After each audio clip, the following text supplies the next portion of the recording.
Disclaimer terlebih dahulu, cerita dalam video ini merupakan hasil karya imajinasi dan bersifat fiksi belaka. Segala kesamaan dengan nama tempat atau kejadian nyata hanyalah suatu kebetulan. Kami tidak bermaksud menyinggung pihak manapun melalui cerita ini. Cerita ini hanya bersifat hiburan dan bukan ajakan untuk meniru tindakan apapun yang digambarkan dalam video. Penonton diharapkan dapat membedakan dengan bijak antara realitas dan fiksi. Halo Sobat Pencerita, kali Mimin akan melanjutkan cerita yang berjudul Pemuda yang Memiliki Bakat Level SSS. Buat yang belum nonton part sebelumnya, langsung saja cek di playlistnya ya. Kalau kalian ada uang lebih bolehlah beliin Mimin kopi, linknya di deskripsi. Terima kasih yang telah support Mimin sejauh ini. Baik, tak usah banyak basa-basi, langsung saja kita masuk ke ceritanya. Melanjutkan cerita sebelumnya di mana Yening mencoba menenangkan anggota timnya, lalu Yening berkata mereka datang. Bersiaplah. Yening memberitahu rekannya ada 273 zombie dan 2 mutan kelas 1. Rekan-rekannya kebingungan, bagaimana kamu tahu tepatnya berapa banyak zombie yang ada? Ini mungkin kemampuan yang dimiliki Orde Ketiga. Zhang Wei mengeluarkan senjatanya. Lalu Yening maju terlebih dahulu menebas-nebas zombie yang ada di hadapannya sambil dia berpikir awalnya mudah, saya harus menyimpan energi spiritual sebanyak mungkin, saya akan mencoba untuk tidak menggunakan skill ultimate atau peralatan apapun sebelum saya mencapai lantai 7. Ada zombie berukuran besar yang sekali nebas terbelah, Lin keterkagum, wah. Dia kuat. Yening terus membunuh para zombie. Zhang Wei bertanya-tanya mengapa saya merasa dia tidak menggunakan kekuatan roh atau spiritual apapun untuk melawan zombie itu. Pemberitahuan sistem muncul, lantai pertama selesai, silakan masuk ke lantai kedua. Mereka berdua berujar ini sudah berakhir. Kami bahkan tidak punya kesempatan untuk bertarung. Pemberitahuan hadiah muncul, hilet sebuah mutan kelas pertama, Orewom, mendapatkan 170 potong kristal roh. Hilet mutan kelas pertama, serigala berkepala ganda, mendapatkan 210 potong kristal roh. Hadiah penyelesaian misi, 100 potong kristal roh diberikan kepada seluruh anggota tim. Mereka berbincang, Linke berkata kita tak melakukan apa-apa dan kita bisa mendapatkan 60 potong kristal roh. Zhang Wei menimpali. Sepertinya ini bukan hanya keputusan yang baik untuk datang ke sini, tetapi kami juga memilih orang yang tepat untuk diikuti. Yening memberitahu harga kristal. Sepotong kristal roh berharga 10 kredit, saya sudah mendapatkan 4.800 kredit saja, dan di atasnya dengan komisi. Beberapa waktu sudah terlewatkan, tak terasa sudah lantai ke-7, di lantai ke-7 orang-orang sudah berkumpul. Yunming berkata kami sudah menunggu di sini selama 5 menit, kenapa Yelin belum datang? Huang Kai menegaskan dia bukan Orde Ketiga. Sudah saya bilang bahwa dia palsu. Kolonel Wang menyangkalnya itu tidak mungkin, bahkan awakener kedua tingkat tinggi sudah ada di sini. Huang Kai bergumam melihati terowongan 18 kemungkinan anak berani ini bahkan tak bisa menghadapi mutan kelas pertama tanpa menggunakan keterampilan terbaiknya. Jika berhadapan dengan mutan kelas 2 tingkat tinggi, haha, dia akan dibunuh oleh saya atau tangan mutan itu. Tak berapa lama Yening datang dengan anggotanya, kami di sini. Kolonel Wang menerangkan sekarang kita semua di sini. Untuk menyelesaikan lantai ke-7, kita harus membunuh sedikitnya 5 mutan kelas 2 tingkat tinggi. Untuk memaksimalkan hadiahnya, 4 awakener Orde Ketiga dapat melawan 1 mutan, yang lain dapat membentuk sebuah kelompok dan melawan 1 mutan. Kolonel Huang berkata ke arah Yening, bagi yang merasa sulit, bisa meminta bantuan kepada kami, Anda hanya perlu membagikan hasil yang Anda dapatkan. Yening menolaknya, terima kasih, tapi saya rasa kami tak akan membutuhkan bantuan Anda. Lin mulai ragu di lantai sebelumnya, Yelin memang cepat. Tetapi saat bertarung melawan semut kristal di lantai 6, dia jelas kesulitan. Meskipun dia tangkas, serangannya lemah. Zhang Wei masih percaya ke Yening, memang. Dia mungkin hanya menyimpan kekuatannya. Kita harus percaya pada Yelin. Pemberitahuan sistem muncul B mutan kelas tingkat tinggi kedua sudah bangkit, bersiaplah untuk bertempur. Banyak mutan yang muncul lebih dari satu, mereka semua bersiap, Yening mulai tersenyum Semua monster berjalan berkerumunan. Jika saya secara tidak sengaja membunuh semua monster sebelum yang lain melakukan gerakan, itu tidak apa-apa, kan? Huang Kai berpikir Yelin. Aku akan menemukan cara untuk membunuhmu setelah aku berurusan dengan mutan ini. Sambil dia mempersiapkan perisainya, Yening melompat ke udara. Jika aku melakukan itu, aku tak akan bisa membunuh Huang Kai. Sambil mempersiapkan salah satu skillnya. Namun untuk menghindari kesalahpahaman dengan militer, saya hanya bisa membiarkan dia pergi sekarang. Heavenly Sputting Strike, membela semua para mutan dengan satu serangan, Kolonel Wang berujar tidak mungkin. Bahkan rata-rata anggota ketiga bisa menjatuhkan satu dari mutan itu dengan satu serangan. Huang Kai bergumam sialan. Lin Lan hanya menyebutkan bahwa gerakan terakhirnya kuat, tapi dia tak mengatakan bahwa gerakan itu kuat sekali. Dua rekan Yening terkejut. Lin Ke berkata, ya Tuhan. Apakah itu kekuatan sejati Lord Yelin? Zhang Wei berkata, saya tahu itu. Dia benar-benar menahan diri sebelumnya. Yening turun. Setelah turun Yening berpikir hasil ini harusnya bernilai sekitar 50.000-60.000 kredit. Sistem muncul memberi tahu hadiah yang didapatkan Yening. Puncak mutan orde kedua, makhluk berdarah berkepala banyak dibunuh. Hadiah, 680 kristal roh. Mutan orde kedua puncak zombie pembusuk raksasa, dibunuh. Hadiah, 720 kristal roh. Hadiah, semua anggota menerima 150 kristal roh sebagai hadiah. Dua rekan Yening mereka berpelukan melihat Yening yang sangat kuat. Kakak Zhang, katakan pada saya bahwa saya tidak bermimpi. Apakah kita baru saja mendapatkan jackpot? Jangan bercanda, kami baru saja mendapatkan 900 kredit karena tak berbuat apa-apa. Itu lebih banyak dari yang kami dapatkan dalam setengah tahun. Kolonel Wang berkomentar, Lord Yelin, Anda seharusnya menahan kami. Itu sangat mengesankan. Yening menjawab, maaf, semuanya. Saya tidak mengukur kekuatan gerakan saya dengan benar, itu terjadi secara bebas. Baru saja terjadi. Ayolah, kau hancurkan semuanya, tak tinggalkan apapun bagi kami semua. Kata Huang Kai sambil tersenyum licik, saya tak peduli seberapa kuat Anda. Ada yang disebut fair play, terutama di depan militer. Yening berujar Huang Kai ini. Dia sengaja mencoba untuk menimbulkan masalah. Apakah dia menggunakan militer untuk mengujiku? Sedangkan Huang Kai dia berpikir, ultimatenya sudah habis, jadi dia merasa tidak aman dengan orde ketiga itu. Mari kita lihat apakah kita bisa menekan tombolnya sedikit. Yening berkata, semuanya, tidur santai.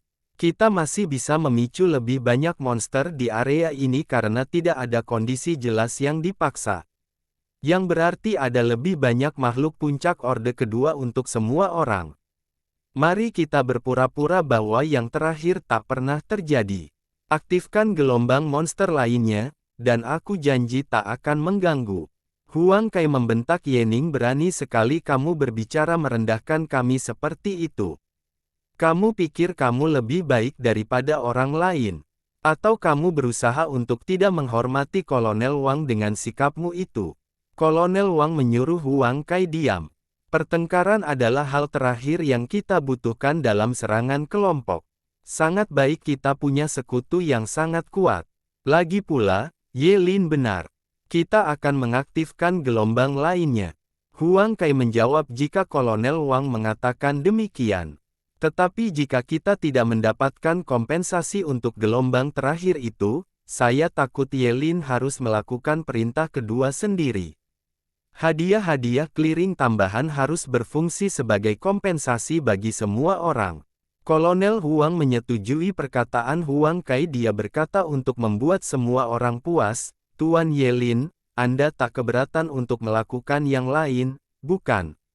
Di dalam benak Kolonel Huang Kai dia berpikir mengingat kekonsistensi antara penampilannya sebelumnya dan sekarang, tidak ada salahnya untuk menonton lebih banyak lagi pertarungannya. Ye Ning berujar kesal bajingan itu, Huang Kai. Dia tak bisa mengubah tim melawanku. Jadi sekarang dia ingin menggunakan orde kedua puncak untuk memaksaku dan menghabiskan kartu trumku.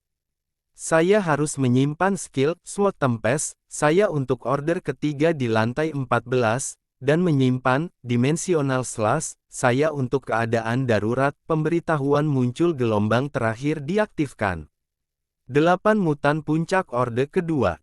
Bersiap untuk pertempuran. Ye Ning melihat mutan-mutan datang dia berpikir baiklah, kali ini akan saya gunakan kemampuan bertarung dan peralatan yang menarik. Mengalahkan satu monster seharusnya tak terlalu sulit. Dan mungkin saya bahkan bisa memancing Huang Kai untuk melakukan kesalahan. Ye Ning melawan buaya mutan. Oh, hebat. Mutan berskala besar, jenis pertahanan. Strategi optimal sekarang adalah hit and run sampai habis. Ye Ning menghindar serangan mutan buaya itu dengan cara melompat ke atas. Setelah di atas Ye Ning menebaskan pedangnya tapi hanya membuat goresan saja ke mutan buaya. Ke sisi Huang Kai dia sedang bertarung juga, melirik ke arah Ye Ning dia berkomentar aku tahu. Dia bukan apa-apa tanpa gerakan pamungkasnya. Setelah aku selesai dengan binatang ini, kamu selanjutnya, Ye Lin. Di sisi Ye Ning buaya mutan dia meraung ke arah Ye Ning. Ye Ning maju kembali sambil menggunakan skill equipment-nya Blazing Flame Enchantment. Yu Chang Enchantment berhasil mengenai kaki buaya mutan itu. Sialan. Kulit buaya ini tebal banget. Ternyata hanya membuat goresan saja, bahkan dengan perlengkapan biru yang menawan, aku tak bisa memotong kakinya dengan satu pukulan. Mutan buaya semakin kesal dia menggunakan ekornya untuk menyerang Ye Ning. Ye Ning masih bisa menahannya. Zhang Wei bertanya apakah Lord Ye Lin dalam masalah. Zhang Wei mencoba untuk menyerang menggunakan senjata Gatling spiritual. Lin Ke juga membantu dengan magicnya Ice Pickaxe. Tapi tidak bisa membuat sedikit pun goresan. Mutan buaya berbalik. Buaya itu mengarah ke rekan-rekan Ye Ning. Keterampilan kita tak berfungsi apapun. Ini dia. Kita habis. Ye Ning menghadang mutan buaya menyerang mulutnya, kembali. Aku bisa menanganinya sendiri. Meskipun aku tak bisa membunuhnya dengan satu serangan setelah memantiknya. Ye Ning menebaskan pedang Yu Cheng-nya dan menebaskan pedang Blazing Flame. Kerusakannya pasti jauh lebih tinggi daripada sebelumnya. Ye Ning menebas buaya mutan itu terus-menerus, saya akan terus hit and run hingga akhirnya saya bisa menghancurkannya. Kolonel Wang menggunakan skillnya Zombie Sleaching Secret Slash. Berhasil mengalahkan mutan yang ia lawan. Yun Ming juga sama dia menggunakan skill Heaven Splitting Axe. Di sisi Huang Kai dia menggunakan skill Golden Jar Hammer. Lin Ke dan Zhang Wei berkomentar melihat orde ketiga lain yang sudah berhasil mengalahkan lawannya. Semua order ketiga lainnya telah menghabiskan target mereka. Tetapi Lord Ye Lin masih terjebak dalam pertempuran yang berlanjut. Ya, gaya bertarung Lord Ye Lin sangat aneh, dia berhasil menghancurkan 8 monster dengan satu tembakan sebelumnya, jadi kenapa dia tampak berjuang melawan hanya satu sekarang? Kolonel Wang melihati Ye Ning bertarung. Kolonel Wang berpikir setelah melihati tempo pertarungan Ye Ning mengapa hasil kerusakannya sangat rendah. Jika bukan karena perlengkapan birunya yang menyihir, mungkin dia akan menjadi puncak order kedua paling baik. Ini sama sekali tidak masuk akal. Ye Ning melirik ke belakang sekarang setelah semua orang selesai, Huang Kai mungkin akan melakukan gerakannya. Saya harus waspada. Huang Kai maju ke arah Ye Ning. Ye Lin. Jangan paksa dirimu. Aku datang untuk membantu. Ye Ning bergumam ini dia datang. Ingin membunuhku dan menerima pembunuhan monster itu sebagai bonus. Sayang banget bagimu aku hampir selesai. Tak akan terjadi. Sepatu Ye Ning mengeluarkan petir, full enchantments. Activate. Thunderstrike Boots Lightning Dash. Ye Ning sudah berpindah ke atas buaya mutan itu dengan cepat. Blazing Flame, Yu Changgut Reaper Thrust. Berhasil menusuk mulut buaya mutan itu, Huang Kai sudah ada di belakang Ye Ning. Dia menggunakan skill Golden Jar Hammer. Ye Ning menggunakan Blood Soul Armor Defense. Skill armornya, lalu setelah membuat Huang Kai terhempas, dia menggunakan skill dari armor sepatunya dan membuat buaya mutan langsung kalah. Huang Kai berhasil menahan dirinya untuk tidak terbentur. Kolonel Wang berkata ke Huang Kai, baiklah, Huang Kai. Kemungkinan Ye Lin tak membutuhkan bantuanmu. Huang Kai tidak mendengar perkataan Kolonel Wang. Dia ingin menyerang itu perlengkapan Lin Lan yang dia pakai. Tidak mungkin energi spiritualnya bisa menahannya lama-lama. Dia akan keluar dari ruang bawah tanah ini segera. Aku harus membunuhnya sebelum itu. Ye Ning berkata, seperti Anda tak akan bahagia kecuali kita berselisih hari ini, Huang Kai. Kolonel Wang menghentikan Huang Kai. Huang Kai, Ye Lin sudah mengurus monster itu. Jangan menyerang, jangan ikut campur, Kolonel Wang. Ini masalah pribadi antara aku dan dia. Saya tidak tahu apa yang Anda bicarakan, tapi karena itu, pribadi. Ye Ning ingin mengeluarkan senjatanya tapi tidak jadi, lalu dia berjalan mendekat ke Huang Kai. Bagaimana kalau kita menyelesaikannya di lantai 14? Tak perlu buang waktu orang lain di sini. Huang Kai bertanya, apa? Kau tak berencana untuk pergi dari sini? Terus Huang Kai berpikir, kamu sudah mengalami gerakan terbaikmu. Mengandalkan peralatan yang menyenangkan untuk membawamu melalui ronde berikutnya adalah bunuh diri. Apakah dia bodoh? Atau, apakah dia punya apa-apa lagi? Ye Ning dan Huang Kai mengeluarkan energi spiritualnya. Ye Ning menjawab, jangan khawatir. Aku tak akan pergi kemanapun sampai ke lantai 14. Baiklah, kami akan menyelesaikannya di lantai 14, jika kamu bisa sampai hidup. Kolonel Wang mulai berbicara, baiklah, cukup. Semuanya, pilih terowongan dan mari lanjut ke lantai berikutnya. Ya, Kolonel Wang, jawab mereka serentak. Beberapa waktu kemudian kita berada di terowongan 9 lantai 10, terlihat Huang Kai yang sedang berlari. Sialan. Ini bukan apa-apa selain para pencinta cakar penyergap sejak lantai 8. Mereka ada di mana-mana. Tetaplah dekat, atau jangan salahkan aku jika kamu mati. Ya, Tuan Huang dan jawab mereka tanpa disadari cakar yang Huang Kai sebutkan sebelumnya sudah ada di belakang mereka. Salah satu menyadari ada cakar di belakang dia. Dia tidak sempat menghindar hingga salah satu tangannya menghilang. Cakar itu mengarah ke orang satunya. Astaga, untungnya Huang Kai masih sempat melindunginya. Sialan. Pecundang cakar lagi, ujar Huang Kai kesal. Huang Kai menyerang tapi bisa dihindari cakar itu. Cakar itu menyerang dari belakang. Rekan Huang Kai berteriak, di belakang Anda, Tuan. Huang Kai menoleh melihat cakar itu sudah dekat dengan kelapanya, tapi masih bisa dihindari. Lalu rekan Huang Kai menyerang cakar itu menggunakan magicnya, Spirit Bullets. Rapid Fire. Huang Kai kesal, dia berkata, sialan. Benda itu hampir mencabut mataku. Itu menyelesaikannya. Kali ini saya akan mengambil 90% dari hasil jarahan ini. Jika Anda tidak menyukainya, Anda bisa kembali sendiri. Orang itu berkata, apa, Tuan, dengan segala hormat, jika bukan karena saya yang saat ini. Huang Kai menyelahnya, bukankah itu keterampilan terakhirmu? Dan yang lainnya tak berguna sekarang.